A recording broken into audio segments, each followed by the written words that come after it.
রহমান জিন্দাবাদ। গত 17 বছরের বিধান ক্ষমতায় ছিল, তারা আপনাদেরকে বিশেষ করে শহীদ রাষ্ট্রপতি জিয়াউর রহমান, শহীদ রাষ্ট্রপতি জিয়াউর রহমান পৃথিবীর যদি 5 জন সব রাষ্ট্রপ্রধানের নাম বলতে বলা হয় তাহলে অবশ্যই শহীদ রাষ্ট্রপতি জিয়াউর রহমানের নাম সবার আগে উঠে। আমি সেই কারণে গর্ববোধ করি।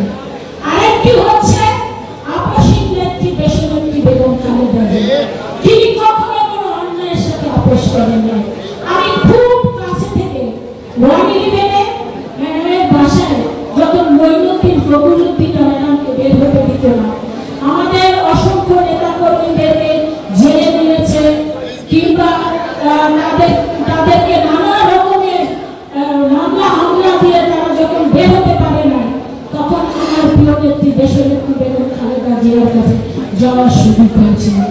দেশনেত্রী বেগম খালেদা জিয়াকে অনেক রাষ্ট্র কিন্তু বলেছিল আপনাকে রাষ্ট্রীয় সমস্ত সুযোগ সুবিধা দিয়ে সুযোগ দেওয়া হবে, আপনি এদেশে এসে থাকতে পারেন।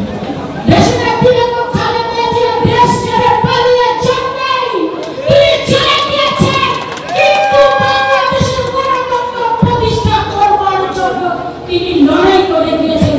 75-76 বছর বয়সে ভ্রমণে তাকে জেলে যেতে হয়েছে। বিনা চিকিৎসায় আমাদের প্রিয় নেত্রী দেশনেত্রী বেগম খালেদা জিয়া অসুস্থ হয়েছে। সেই নেত্রীর একজন অনুসারী হিসেবে আমি গর্ববোধ করছি। আরেকটি কারণে গর্ববোধ করছি, আমাদের অ্যাক্টিং চেয়ারম্যান জনাব তারেক রহমান।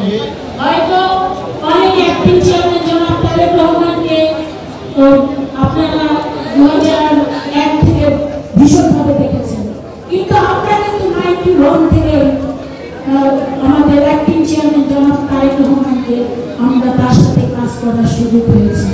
91-এ যখন আমি ইডেন কলেজে ছিলাম, তখন 91-এর নির্বাচনে আমাদের অ্যাক্টিং চেয়ারম্যান জনাব তারেক রহমান নির্বাচন পরিচালনার দায়িত্বে ছিলেন।